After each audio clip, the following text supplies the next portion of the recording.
सो hi friends, कैसे हैं आप सब लोग। आशा करती हूँ कि आप सब लोग की ट्रेडिंग जर्नी और इन्वेस्टमेंट जर्नी बहुत ही अच्छी चल रही होगी। आज इस वीडियो में हम बात करेंगे कि ट्रेडिंग करते समय हमें किन किन बातों का ध्यान रखना चाहिए और कौन कौन से हमें पॉइंट्स का माइंड में रख के ट्रेड करना चाहिए ताकि हमारा नुकसान कम से कम हो। तो स्टार्ट करते हैं। उससे पहले अगर आप मेरे चैनल पे नए हैं तो प्लीज मेरे चैनल को लाइक शेयर एंड सब्सक्राइब करें।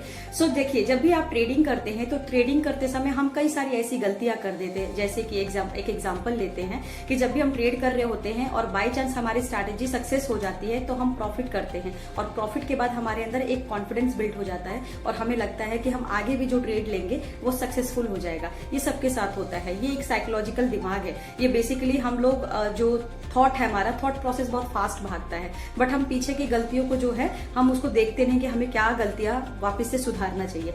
सिमिलरली जैसे ही हमारा लॉस होता है तो पैनिक में आके हम मार्केट से रिवेंज लेने लगते हैं। मार्केट से रिवेंज कभी नहीं लेना चाहिए। तो हम बात करेंगे कि ट्रेडिंग करते समय हमें किन किन बातों का ख्याल रखना चाहिए। सबसे पहली बात है ओवर कॉन्फिडेंस। यानी ओवर कॉन्फिडेंस, जब भी आप ट्रेड करते हैं, आपका ट्रेड अगर सक्सेसफुल हो जाता है तो आपके अंदर एक कॉन्फिडेंस आ जाता है और वो कॉन्फिडेंस फिर हमारे जो अगले ट्रेड होता है उस पर भारी पड़ जाता है और जो ट्रेडिंग है वो नुकसान हो जाता है। बेसिकली जो हमने प्रॉफिट किया वो लॉस में कन्वर्ट हो जाता है। तो जब भी आप ट्रेड करें आप ओवर कॉन्फिडेंट ना हो। यानी जब भी आप कोई एक ट्रेड लेते हैं, अगर आप उसमें सक्सेस हो जाते हैं तो प्लीज आप अपने ट्रेडिंग को स्टॉप कर दें। आप चार्ट्स को ना देखें, सिस्टम बंद करके आप उस दिन के लिए एटलीस्ट चार्ट को ना देखें। मार्केट बंद होने के बाद देखेंगे तो ज्यादा बेटर होगा। इससे आप लॉस से भी बचेंगे और प्रॉफिट भी गेन कर पाएंगे।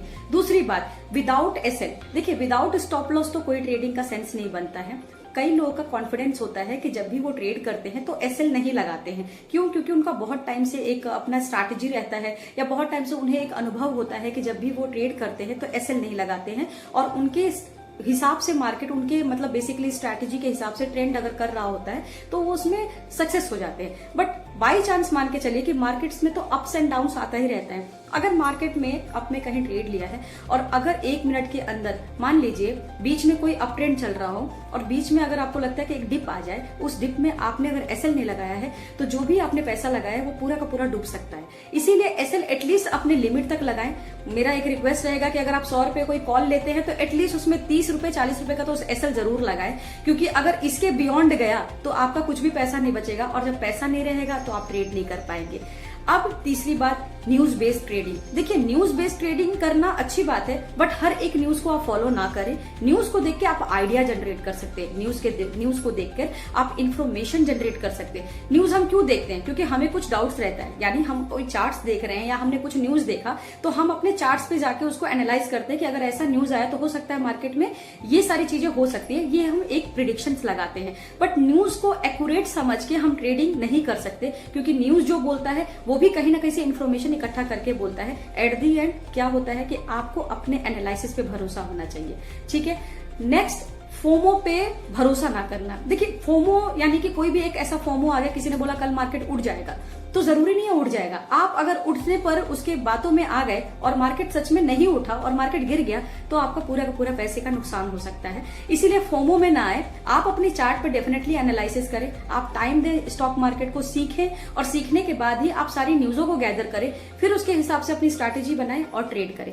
अब पिछले लॉस को रिकवर करना। देखिए, कई ऐसे ट्रेडर्स हैं वो क्या करते हैं, जब भी उनको लगता है कि आज तो मेरा प्रॉफिट हो गया, अब जो मेरा कल का लॉस हुआ था आज मैं इस ट्रेड से अपने कल का लॉस रिकवर करूंगा। ये आपसे नहीं, ये कई सारे ऐसे लोगों से हो चुका है। मेरे कुछ एक ऐसा थॉट आ जाता है जब आप ट्रेडिंग लाइन में आते हैं, जब आप इन्वेस्ट करते हो या आप ट्रेडिंग करते हो तो ये आपके दिमाग में अपने आप ही आ जाएगा। तो ये कोई बड़ी बात नहीं है कि अलग से किसी ने दिमाग में दे दिया। तो जब भी आप ट्रेडिंग करते हैं तो ये आपके माइंड में आएगा ही आएगा कि मेरे को अपना पिछला जो लॉस है वो रिकवर करना है, क्योंकि आज मेरा ट्रेड जो है वो सक्सेस रहा है। ऐसा कभी ना करें। अगर कल का लॉस हुआ है और आज आपको प्रॉफिट हो गया तो कल के लॉस को लेकर आप आज दोबारा से ट्रेड ना करें, वरना जो भी आपने प्रॉफिट कमाया है वो कहीं ना कहीं लॉस में कन्वर्ट हो जाएगा और ये आपने देखा भी होगा। अगर आपके साथ ऐसा कुछ हुआ है तो मुझे कॉमेंट करिए। अब इस कैटेगरी पे बात करते हैं मार्केट ट्रेंड के हिसाब से ट्रेड करना। अब देखिए, मार्केट में एक ट्रेंड बनता है, इसको बोलते हैं ट्रेंड इज योर फ्रेंड। अब क्यों ये बोला जाता है? देखिए, जब भी एक मार्केट अप ट्रेंड में होता है तो ये एक ट्रेंड बना है, यानी मार्केट ने अप ट्रेंड की तरफ अपना मूवमेंट किया है। तो जब वो अप ट्रेंड की तरफ मूवमेंट किया है तो मैं कौन होती हूँ या मैं कौन होता हूँ कि मैं नीचे के साइड का पुट ले लूं। जब मुझे पता है कि कॉल में सब लोग आगे बढ़ रहे हैं और मार्केट ने एक बुल रन लिया है तो मैं ऊपर के साइड का ही प्लान करूंगी, चाहे मुझे 10 पॉइंट मिले चाहे 20 पॉइंट मिले। देखो ये जरूर ध्यान रखना चाहिए कि अपने पॉइंट्स एटलीस्ट डिसाइड करने चाहिए, जो कि मोस्टली लोग नहीं करते हैं। लोग सोचते हैं 10 रुपए लगा के हमें 100 रुपए वहां से मिल जाए, ऐसा नहीं होता है। एक दिन हो भी जाए बट वो एक दिन से आपका कॉन्फिडेंस बिल्ड हो जाएगा और बाद में फिर आप डेली लॉस करोगे। तो ये चीजें नहीं करनी है, एटलीस्ट अपना पॉइंट्स डेफिनेटली डिसाइड करना है। पैसे कमा सकते हैं बट हमेशा अपोजिट नहीं जाना चाहिए, ठीक है। नेक्स्ट हम बात करते हैं डेली प्रॉफिट टारगेट। जैसे कि मैंने अभी बताया कि आपको एक सर्टन पॉइंट्स का पता होना चाहिए कि आपको कितने पॉइंट्स एवरीडे लेने हैं। यानी अगर आप डेली ट्रेड कर रहे हो तो कभी आपको 10 पॉइंट भी मिल सकते हैं, कभी आपको 5 पॉइंट मिल सकते हैं, कभी आपको 20 भी मिल सकते हैं, कभी 100 मिल सकते हैं। एक पर्टिकुलरली आपका फिक्स्ड नहीं होता है, बट एटलीस्ट आप जरूर फिक्स कर सकते हो कि मुझे 10 या 15 मिलना है। आपको पता है कि पिछले 1 साल से जो आप ट्रेड कर रहे हो उसमें आप 15 से 20 पॉइंट कैप्चर कर पा रहे हो, तो आप ट्राई करो कि आप 10 पॉइंट में ही खुश रहो। तो ये लगातार अगर आप 10 पॉइंट की कैलकुलेशंस करें तो आप ईयर में अगर कैलकुलेट करेंगे तो एक बहुत बड़ा आपको प्रॉफिट मिल सकता है। इस बात को डेफिनेटली ध्यान रखिएगा। लोग हमारे ट्रेडिंग समय लर्निंग से दूर रहना। जब भी आप ट्रेडिंग करते हैं तो आपको लगता है आज लॉस हो गया, आज आप नहीं सीखेंगे। देखिए मोस्टली लोग क्या करते हैं, जब लोगों की प्रॉफिट होती है लोग सीखते नहीं है। अगले दिन लोग को कॉन्फिडेंट होता है कि हम तो कल फिर से अचीव कर जाएंगे और कल हमें फिर से मार्केट पैसा देगा। ऐसा नहीं होता है। बट जैसे ही आपके साथ लॉस हो जाता है आप एकदम से YouTube खोलेंगे, आप 10-15 चैनल्स देख लेंगे, आप बहुत सारी वीडियोस देखेंगे, एनालिसिस देखेंगे। ऐसा क्यों?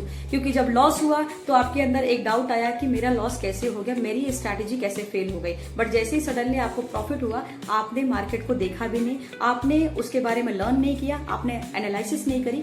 ये चीजें सही नहीं है। देखो मार्केट में अगर आपको स्टेबल रहना है तो आपको चाहे प्रॉफिट हो चाहे लॉस हो, आपको अपने फंडामेंटल, आपको अपने चार्ट एनालिसिस, आपको अपने ट्रेडिंग के जो एक अनुभव है, जो आपको लगता है कि किस तरीके से आपका प्रॉफिट हुआ है, वो क्यों हुआ है, उसके पीछे का आपको न्यूज जानना, उसके पीछे का डेटा इकट्ठा करना। जैसे ही आपका लॉस होता है उसके पीछे का आप सारी चीजें जानते हो, सिमिलरली प्रॉफिट में भी आपको देखना चाहिए। कहने का मतलब ये है कि जब भी लॉस हो या प्रॉफिट हो, एटलीस्ट आप मार्केट को ना छोड़े, मार्केट के एनालिसिस को ना छोड़े। बीच में अगर आपको ब्रेक लेना ब्रेक लो, बट मार्केट के एनालिसिस को आप ना छोड़ो, क्योंकि ट्रेडिंग ऐसी चीज है जो आप छोड़ना भी चाहो तो जल्दी छूटती नहीं है। तो इन सारी चीजों को अगर आप बात को ध्यान में रखेंगे तो आपकी ट्रेडिंग जर्नी बहुत ही अच्छी हो सकती है और स्मूथली आप अपने ट्रेडिंग जर्नी से कुछ ना कुछ अर्न कर सकते हैं और बाद में एक अपने अच्छे प्रॉफिटेबल ट्रेडर बन सकते हैं। और बाद में वीडियो कैसा लगा, अगर वीडियो अच्छा लगा हो तो प्लीज मेरे चैनल को लाइक शेयर एंड सब्सक्राइब करें। धन्यवाद।